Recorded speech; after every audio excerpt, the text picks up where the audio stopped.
오늘 하나님의 은혜가 우리 가운데 충만하기를 간절히 소망합니다. 우리가 요한계시록을 계속 살피고 있는데 이 요한계시록은 상당히 그 상징적인 이야기가 많아요. 그래서 저도 설교하지만 참 많은 시간을 준비해서 설교를 하거든요.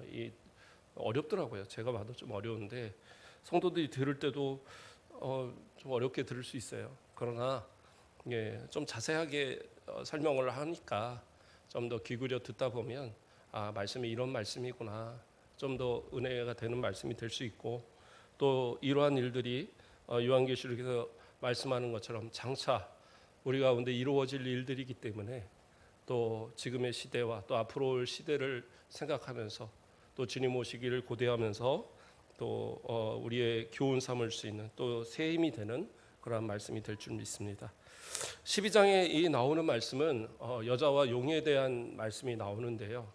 이 말씀에 그 앞서서 그 일곱째 나팔이 불려지고 그리고 천군 천사들과 또 그 24장로들이 하나님을 찬양하는 그러한 찬양의 장면이 나왔어요. 그리고 또 하늘의 성전이 문이 열리고 그 가운데 하나님의 언약궤가 보이고, 그래서 우리 성도들을 향한 구원의 언약의 약속이다라고 그렇게 말씀을 드렸습니다. 자, 그런데 분명히 이 일곱째 나팔이 불려지기 전에 이게 불어지기 전에 두 번째 화가 지나갔고 이제 이 마지막 세 번째 화가 올 것이다라고 얘기하고, 그리고 일곱 나팔을 불었는데 일곱째 나팔이 불려졌는데 사실상으로 여기서 큰 어떤 환란은 없어요. 11장의 끝부분을 보면 그리고 또 이어지는 일곱 가지의 재앙, 대접 재앙은 저 15장, 16장에 가서 이제 나타나거든요. 그리고 이 12장부터 14장까지가 또 삽입 어떤 이야기라고 표현할까요? 삽입 부분이 이 사이에 들어가 있어요. 그러면은 뭔가 이렇게 좀 단절이 되는 기분이 들잖아요. 일곱 나팔과 일곱 대접. 그러면 도대체 화라는 것은 뭐냐? 그런데 여기서의 그 의미는 사실상은 일곱 번째 나팔이 불려지면서 이 일곱 대접의 재앙까지 사실 모든 것이 다 하나로 연결되고 있다고 봐야 될 거예요. 물론 나팔 재앙과 대접 재앙은 그러한 어떤 성격적인 부분에서 조금 더 강화되고 뭐 이런 부분은 있고, 또 일곱 대접이 마지막 이 그리스도의 재림에 앞서서 마지막 재앙이라는 의미도 있지만, 그러나 이 일곱 나팔과의 연장선상에서 이 모든 이야기가 다 전개되고 있는 거예요. 그래서 12장부터 14장까지는 그 가운데에 있을 이 일곱 그 대접의 재앙과 일곱 번째 나팔의 이야기의 이 가운데에 있는 이야기지만, 우리가 이 땅을 살아가는 성도들이 주님의 오실 날까지 겪게 될 여러 가지 환난에 대한 이러한 이야기를 담고 있어요. 그렇기 때문에 이 부분은 또 일곱 나팔과 더불어서 연결이 되는 그런 부분이다. 우리가 그렇게 이해할 수 있습니다. 그 가운데 12장은 여자와 용에 대한 이야기로 나타나고 있습니다. 근데 이것이 12장이 상당히 좀 해석이 어렵습니다. 그래서 여러 가지 해석들을 제가 제시하면서 함께 볼 겁니다.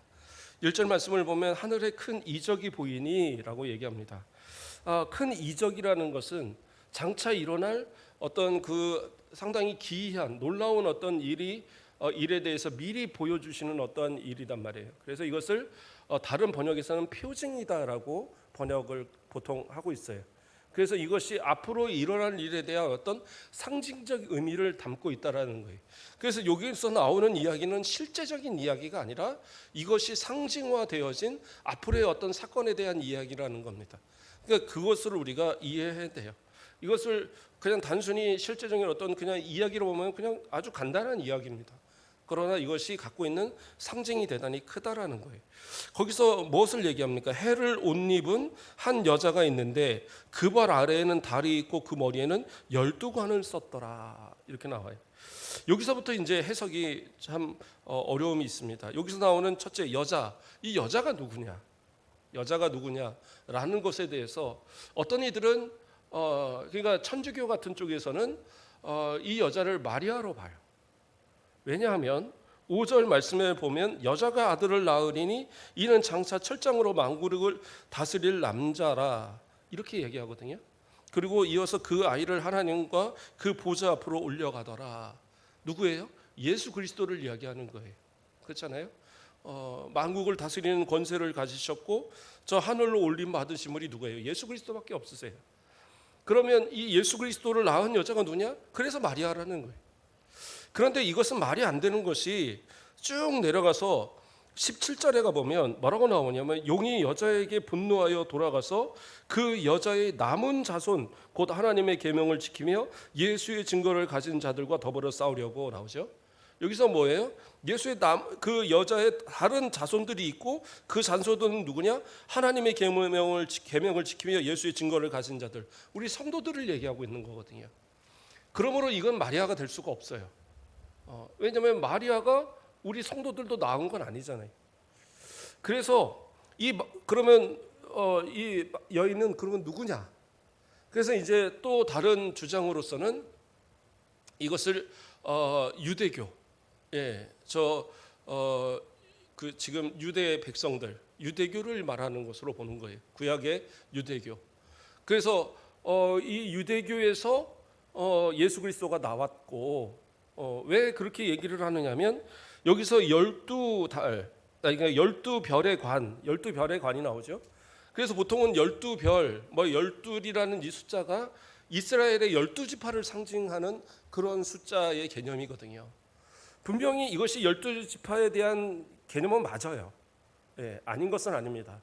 그런데 이것이 과연 구약의 12지파, 구약의 그 야곱의 아들들의 12지파를 이야기하느냐?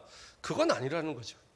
이것은 오늘날 신약의 우리 모든 교회 성도들, 그리스도의 몸된 교회의 우리 성도들을 의미하는 겁니다. 영적 이스라엘인 교회와 성도들을 의미하는 것이지 이것이 결코 구약의 12지파를 이야기하는 건 아니에요. 왜냐하면 이 이야기 외에는 나머지 부분에서는 전혀 연결시킬 만한 부분이 없어요. 그렇기 때문에 유대교도 아니에요. 그렇다면 뭡니까? 교회를 뜻하는 거예요. 교회. 그리스도의 몸된 교회, 우리를 말하는 겁니다. 교회와 성도들을. 그러니까 교회를 의미하는 건데 이러면 또 이제 문제가 되는 부분이 뭐냐 하면 5절 말씀에 여자가 아들을 낳으리니 이는 장차 철장으로 만국을 다스릴 남자라 얘기하면서 자 여자가 아이를 낳았어요. 그런데 이 아이가 예수 그리스도라고 한다면 교회가 먼저입니까? 예수 그리스도가 먼저입니까? 이러니까 이제 혼란이 오는 거예요. 예수 그리스도의 몸된 교회, 예수 그리스도의 십자가와 부활과 승천을 통하여서 만들어진 그 신약의 교회가 우리들이잖아요. 그런데 그러면 신약의 교회가 예수님을 낳았다? 이건 말이 안 되는 상황이에요. 그렇잖아요.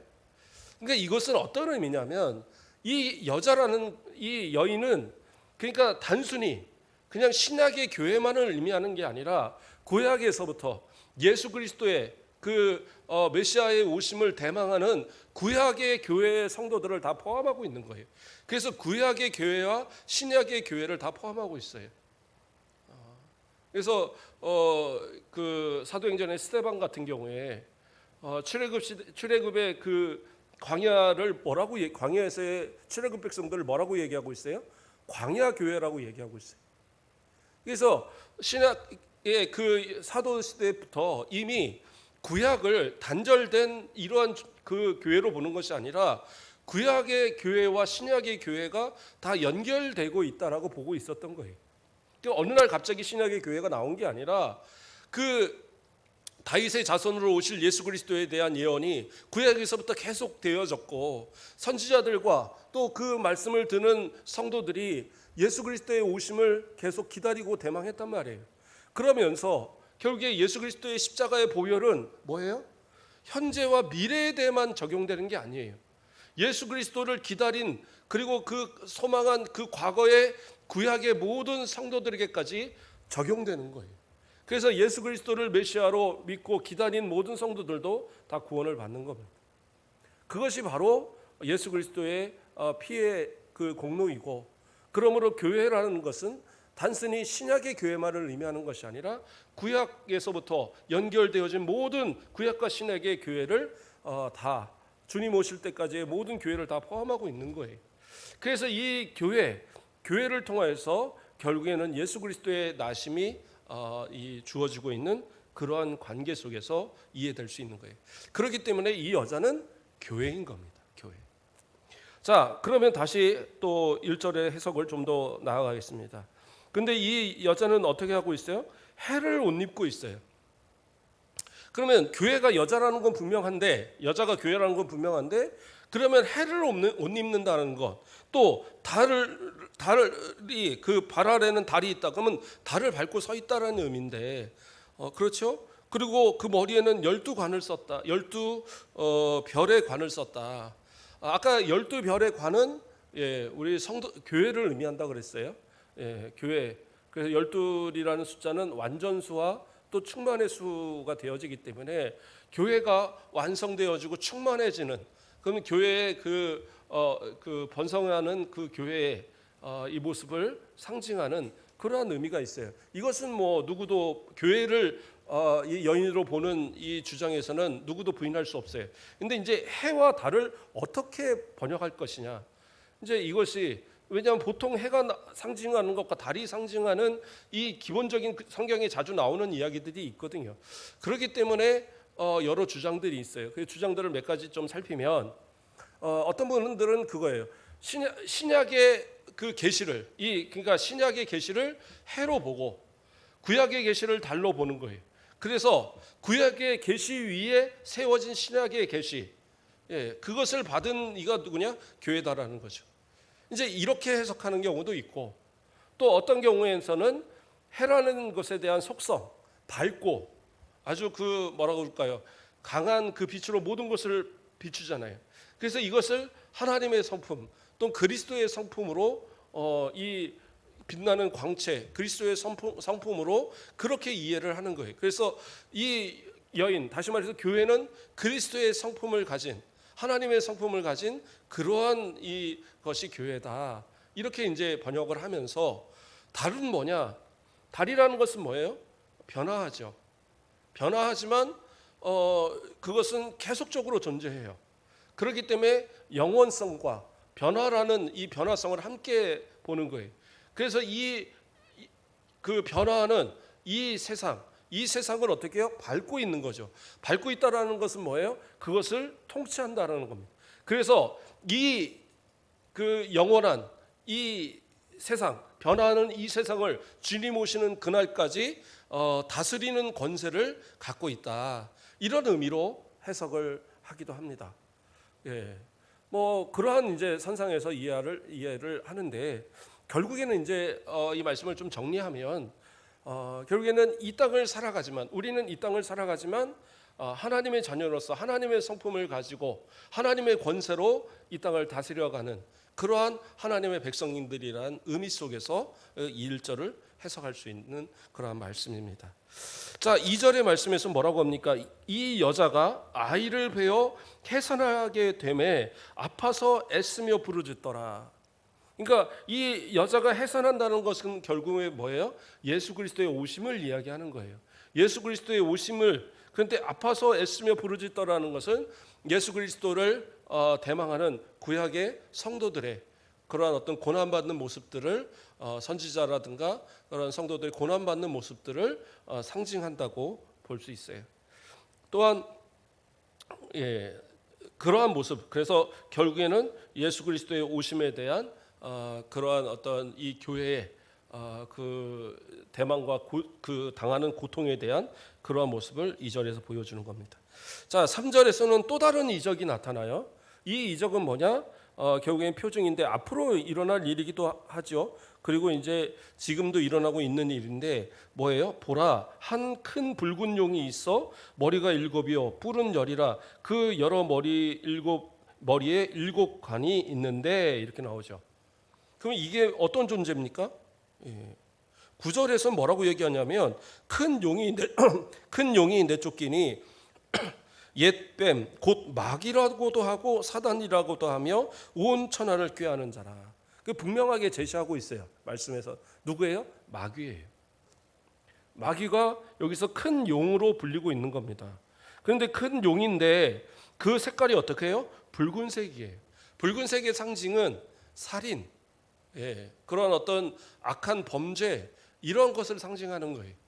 그래서 이 무자비하고 악한 그러한 어떤 살인적인 그러한 악행을 행하는 존재가 누구냐? 마귀라는 거죠.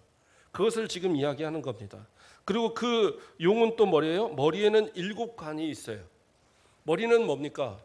그 어떤 지혜를 상징하기도 하고 강력한 어떤 힘을 상징하기도 합니다. 그래서 여기서 7이라는 숫자는 또 뭐예요? 완전 수잖아요. 충만의 수이고 완전의 수입니다. 그래서 이가 악한 그 지혜를 가졌지만 이것은 뭐예요? 악한 지혜로 세상을 다스릴 만한 그러한 권세를 가진 존재가 바로 마귀다란 그러한 표현을 지금 말씀하고 있는 거예요. 또 이어서 뭐라고 나옵니까? 뿔이 열이라. 또 10이라는 숫자도 마찬가지로 7이라는 숫자와 마찬가지로 충만의 숫자예요. 그러니까 아주 가득 찼다라는 숫자로서 10이라는 숫자가 쓰입니다. 그래서 이게 뿔이 열이라는 것은 뭐냐면 뿔은 또 뭐를 상징하니까 힘을 상징하잖아요. 그래서 그러한 강력한 이 세상에 대한 불의한 이 세상에 대한 왕권을 가지고 강력한 힘을 발휘하는 그런 존재라는 거예요. 강력한 힘을 발휘하는 이러한 존재. 그리고 또 그는 뭐예요? 머리에는 7 왕관이 있다. 말 그대로 왕관은 다스리는 권세죠. 그래서 이 땅에 대한 통치권을 그가 소유하고 있다라는 거예요. 물론 예수 그리스도를 통해 뒤에 나오지만 예수 그리스도를 통해서 이제 그 통치권을 잃어버리고 만군의 다스리는 통치권이 하나님 앞에 있고 예수 그리스도 앞에 있고 더 나아가서 예수 그리스도께 부여받은 우리 성도들 교회에게 그러한 권한이 부여되고 있지만 그러나 마귀라는 존재는 바로 공중의 권세 잡은 자 세상의 임금 그래서 이 세상의 권세를 발휘하고 있던 존재가 바로 이 마귀라는 것을 표현하고 있는 거예요. 그래서 그것이 또 7이라는 것이 바로 그러한 아주 사악한 강력한 힘을 또 왕권을 나타내는 존재가 이 용이다라는 겁니다. 4절 말씀에서는 또 뭐라고 합니까? 그 꼬리가 하늘의 별의 3분의 1을 끌어다가 땅에 던지더라. 자, 그 꼬리가 이 꼬리라는 건 뭐냐면 머리하고 반대되는 입장에서 머리는 뭔가 좀 정정당당한 것을 표현한다 그러면 이 꼬리는 뭐냐면 속임수 아주 남들을 속이고 사악하고 어둡고 뭐 그런 것을 상징하는 것이 꼬리입니다. 그래서 그 꼬리의 힘으로 아주 그 사악한 힘으로 뭐예요? 하늘의 별의 3분의 1을 끌어다가 땅에 던졌다라는 거예요. 이것은 두 가지로 보통 해석이 되는데 하나는 이 뒤에도 나오지만 뱀이 뱀으로 말하는 이 마귀가 하늘에서 하나님을 대적하다가 그 천사장 미가엘과 또 그 천사들과 함께 싸우다가 자신을 따르는 그 천사의 3분의 1을 데리고 이 땅으로 쫓겨난 거라 이제 그렇게 해석을 하는 겁니다. 그래서 그러한 어떤 이 악을 행하는 그러한 이 존재들 마귀와 그리고 그의 종들 보통 막 귀신이라고 불리는 그러한 존재들 귀신이 사람 죽어낸 게 아니에요. 우리가 기독교인들은 분명하게 아셔야 돼요. 그것은 마귀의 종들이지 결코 사람이 죽어서 되는 게 아니에요. 사람은 죽으면 그 영혼은 천국과 지옥이 바로 갈립니다. 그래서 이 땅에서 무슨 이 무당이 뭐 귀신을 통해서 점치고 다 마귀의 장난들이에요. 마귀의 종들의 장난들이고 그러니까 그런 것을 우리가 속아서는 안 돼요. 자, 어쨌든 그 3분의 1의 이 그 타락한 천사들을 끌고 내려온 것으로 해석하기도 하고 또 다른 해석에서는 그가 강력한 그러한 힘으로 어떤 큰 재앙에 또 마귀적 어떤 재앙을 일으키는 그러한 힘으로 이렇게 해석하기도 합니다. 그러나 뒤에 이야기나 이런 것을 볼 때에는 그 악한 천사들을 또 부리는 그러한 모습으로 해석하는 것이 좀 더 이 자연스러운 해석인 것 같아요. 자, 그렇게 해서 그 내려온 그 별의 3분의 1을 끌고 내려온 이유가 뭡니까? 용이 해산하려 하는 여자 앞에서 그가 해산하면 그 아이를 삼키고자 하더니 뭐예요? 예수 그리스도를 그 대적하고 예수 그리스도를 그 사역을 실패하게 하고자 하는 그러한 목적이 있었다라는 거예요. 결국에는 이것이 어떤 예언에 대한 성취입니까? 창세기 3장 15절에 보면 그 얘기가 나오잖아요. 여자는 뱀의 후손의 머리를 상하게 하고 뱀의 후손은 여자의 후손의 그 발꿈치를 상하게 할 것이다라고 나오잖아요. 그래서 바로 이 사건의 성취가 결국엔 예수 그리스도의 십자가와 부활과 승천으로서 성취가 되는 거예요. 성육신하신 예수 그리스도 처음 나실 때부터 마귀는 그 예수 그리스도를 실패하기 위해서 예수 그리스도를 죽이게 하기 위해서 헤롯을 통해서 어떻게 합니까? 베들레헴에 그 3세 이하의 모든 아이들을 다 죽여버리죠. 아주 사악한 일들을 행합니다. 그러나 예수님은 천사의 그 계시를 통해서 애굽으로 피했다가 나중에 이제 나사렛으로 와서 살게 되어지는 그러한 이제 과정을 겪게 됩니다.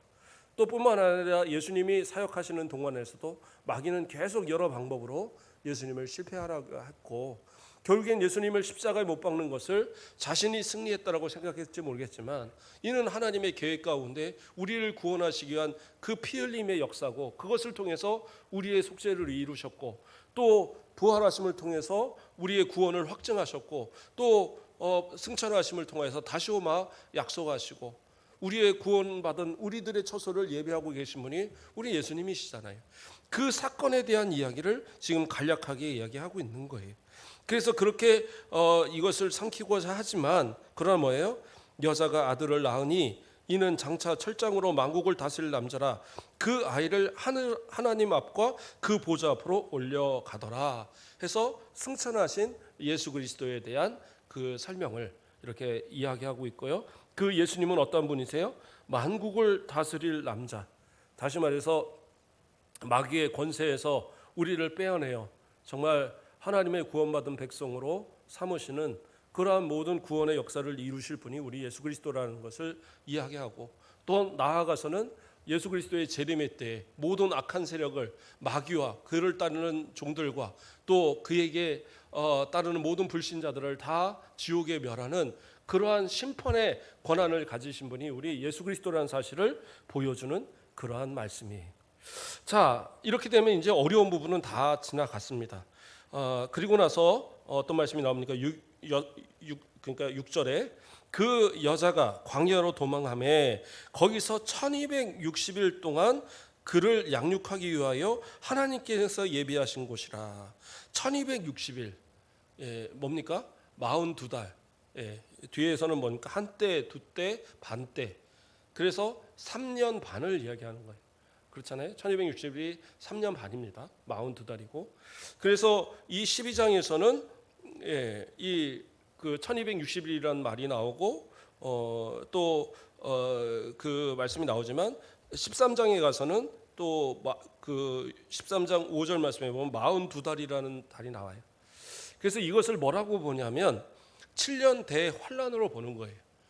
그래서 12장부터 14장까지의 말씀을 7년 대환란에 그래서 이 일곱째 나팔과 일곱 대접 사이에 일어나는 7년 대환란 예수님이 오시기 전에 우리 성도들이 겪게 될 7년 대환란으로 해석을 하는 거예요. 그래서 12장은 전반기 이 환란 그리고 이 13장에 나오는 말씀에서는 후반기 환란. 그럼 왜 전반기와 후반기를 나누느냐? 전반기는 하나님의 보호하심 가운데 좀 온건한 그러한 어떤 고난 그렇게 이제 표현할 수 있어요. 온건한 고난. 그러나 13장에 나오는 고난은 상당히 심각한 고난. 그래서 우리 성도들에게 경제적으로 또는 육체적으로 아주 심각한 고난이 직접적으로 주어지는 그러한 참기 어려운 고난이 바로 3년 반이다라는 거예요. 그래서 이 3년 반과 3년 반 합쳐서 7년이라는 대환란이 있을 것에 대한 그러한 상징적인 의미가 바로 12장과 13장이 되는 거예요. 그래서 여기에 1260일은 무슨 의미예요? 하나님께서 친히 보호하셔서 이 교회가 성장할 동안 이 교회가 정말 이 세상 가운데서 세상과 이 싸워 대적할 만한 힘을 기를 동안 하나님께서 어떻게 해요? 친히 양육하시는 거예요. 그래서 이 여자를 여자가 낳은 아이가 아니라 여자를 양육하신다라고 나오는 거예요. 그래서 1260일 동안 보호하시고 또 양육하신다. 그래서 이 3년 반 이것은 뭐 그렇다고 이것이 딱 숫자대로 7년만 딱 환란이 있을 건데 3년 반 환란이 있고 3년 반이 아니라 7이라는 숫자가 완전 숫자라는 개념이잖아요. 그래서 이것이 상당한 큰 어떤 환란이 주어질 것에 대한 그 예언이고, 그러나 이 환란 가운데서도 하나님께서는 성도들을 보호하시고 교회를 보호하신다라는 그러한 약속의 말씀이 바로 이 말씀이 되는 겁니다. 자, 그리고 이제 7절부터 12절까지의 말씀에서는 어떤 말씀입니까? 이것은 이제 그 또 다른 이야기가 이 사이에 들어가 있는데, 이게 왜 중요하냐면 성도들이 바로 이러한 어떤 3년 반 또 3년 반 이러한 그 7년 대환란을 겪게 되는 이유가 뭐냐라는 것을 설명하고 있어요. 이것이 뭡니까? 이것은 좀 제가 간략하게 설명을 하겠습니다. 하늘에서 전쟁이 있었다라는 거예요. 미가엘과 그를 따르는 이 천사들과 그 다음에 용과 그를 따르는 천사들이 싸웠다라는 거예요. 근데 왜 싸움이 일어났느냐? 이 사단 마귀가 하나님을 대적한 거예요. 그래서 그 대적함으로 인해서 하나님이 보낸 천사들을 통해서 이 천상에서 쫓겨나 버린 겁니다. 그래서 이 쫓겨난 이들이 어디로 도망을 쳤냐면 이 땅으로 도망쳐 내린 거예요. 근데 하나님께서는 마지막 그들을 지옥에 멸할 때까지 이 땅에 임시적으로 가만히 두신 거예요. 그런데 이들은 자신이 도망쳐 나왔기 때문에 자신들이 옳다라는 것을 주장하기 위해서 하나님의 택하신 백성들, 교회와 성도들을 핍박하는 거예요. 그래서 그렇게 함으로 통하여서 하나님의 택하신 자들이 실패하게 됨으로 인해서 하나님의 그 권한, 하나님의 권능이, 하나님의 그 권능이 실패하였다라는 것을 보여주고자 하는 그러한 이 아주 사악한 행동들을 하고 있는 겁니다. 그렇기 때문에 교회를 핍박하고 성도들을 핍박하는 거예요. 지금 그 이야기가 바로 여기서 설명되고 있는 말씀입니다. 그러나 예수 그리스도를 믿는 성도들은 어떻게 해요? 11절에 또 우리 형제들이 어린 양과 피와 어린 양의 피와 자기들이 증언하는 말씀으로써 그를 이겼으니. 그러니까 마귀를 대적해 이길 방법은 뭐예요?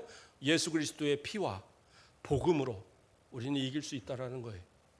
그래서 저 천상에 이미 뭐예요? 죽기까지 자기 생명을 아끼지 않았다. 이 땅에서 목숨은 잃었을지 몰라도 저 영원한 천국에서 이미 천상의 교회, 승리 교회에서 우리 성도들이 기다리고 있다라는 거죠.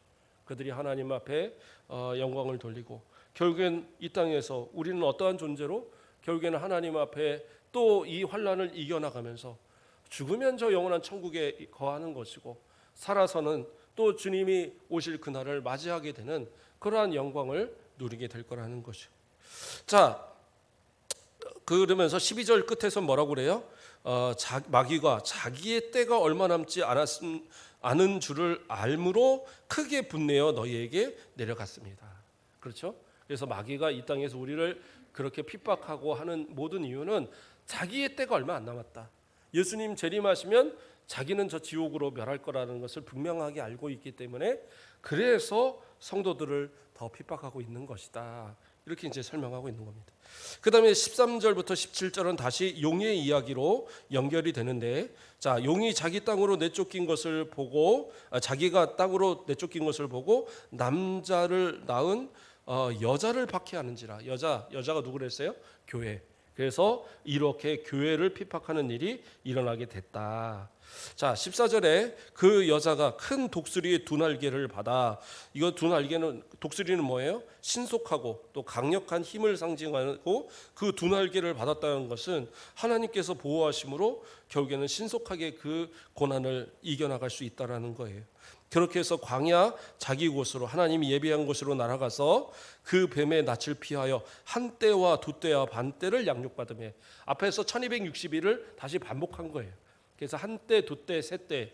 그런데 두 때와 반이라고 했으니까, 아니 죄송합니다. 한 때, 두 때, 두 때와 반 때. 그렇죠? 그래서 한 때 1, 그다음에 두 때는 2년. 그래서 합쳐서 3년. 그다음에 반 때는 반. 그래서 3년 반을 의미하는 겁니다. 자, 그렇게 양육을 받았다. 하나님께서 보호하시고 그 교회를 길러 주셔서, 그다음에 15절에 뭐예요? 여자의 뒤에서 뱀이 그 입으로 물을 강같이 토하여 여자를 물에 떠나가게 하려 하매. 그러니까 이것은 뭐예요? 큰 시련을 얘기하는 겁니다. 큰 환란. 그 홍수는 결국에는 이 세상에 대한 심판, 뭐 이런 것을 의미하잖아요. 근데 여기서는 그러한 시련을 의미하는 건데 정말 모든 것을 쓸어갈 만한 그런 강력한 시련이 올 거지만 그러나 뭐예요? 17절 말씀을 보면 용이 아니 16절 말씀을 보면 땅이 여자를 도와 그 입을 벌려 용의 입에서 토한 강물을 삼키니. 그러니까 아무리 큰 이 홍수도 결국에는 땅으로 다 흡수가 되든지 흘러서 바다로 가든지 다 없어지잖아요. 그런 것처럼 여기서 땅이 그것을 삼켰다는 것은 하나님께서 그 시련이 오래가지 않고 결국엔 그 시련을 이겨내도록 하나님이 도와주신다라는 보호의 상징으로서 이것을 설명하는 거예요. 그리고 마지막 17절에서 용이 여자에게 분노하여 돌아가서 그 여자의 남은 자손 뭐예요? 여자는 교회고 여자의 남은 자손은 우리 성도들을 의미하는 겁니다. 곧 하나님의 계명을 지키며 예수 그리스도의 증거를 가진 자들, 하나님의 택하신 우리 백성들과 더불어 싸우려고 바다 모래 위에 서 있더라. 그래서 우리 성도들을 여전히 핍박하고 또 그러한 모습으로서 있다라는 거예요. 여기서 바다 모래 위에 있다라는 말씀은 이제 13절에 바다에서 나오는 짐승과 연결되고 있는 그런 말씀입니다. 자, 오늘은 12장의 말씀을 살폈습니다. 여자와 용, 예수 그리스도를 통하여 구원받은 우리 모든 성도들, 이 땅을 살아가는 것을 힘들고 어렵게 여기는 것은 당연합니다. 쉽지 않아요. 마귀는 여러 가지 모습으로, 때로는 사람들을 통해서, 때로는 경제적인 걸 통해서, 때로는 여러 가지 그런 환경을 통해서 우리를 꼭 예수 그리스도의 앞에서 이 떨어져 놓으려고 그러한 여러 가지 계략을 핀단 말이에요. 그러나 그 어떤 가운데서도 우리가 믿음을 지키면 하나님은 우리를 보호하시고 결국에는 저 영원한 천국까지 우리를 인도하시는 거예요. 그러므로 이 땅에서 여러 가지 유혹에 우리 미혹되지 말고 또 시련이 온다고 그래서 좌절하지 말고 오직 예수 그리스도 의지하여서 우리 교회와 성도들을 지키시는 그 하나님의 은혜 가운데 날마다 승리하시는 복된 성도들 되길 주님의 이름으로 축복드립니다. 기도하겠습니다. 사랑의 하나님, 감사를 드립니다. 오늘도 우리를 사랑하여 주시고 말씀을 통하여 우리를 또 지금도 여전히 보호하시는 하나님의 은혜를 깨닫게 하심을 감사를 드립니다. 아직 정말 환난의 시대 가운데 살아간 우리들이지만 더 큰 환난 가운데 거하지 않게 하심을 감사하오며, 그러나 혹시 우리가 감당하기 어려운 큰 환난이 다가올지라도 결코 믿음이 잃지 않고 주님 바라보고 끝까지 믿음으로 승리하는 우리 모든 성도들 되도록 축복하여 주시옵소서. 감사합니다. 예수 그리스도의 이름으로 기도드립니다. 아멘.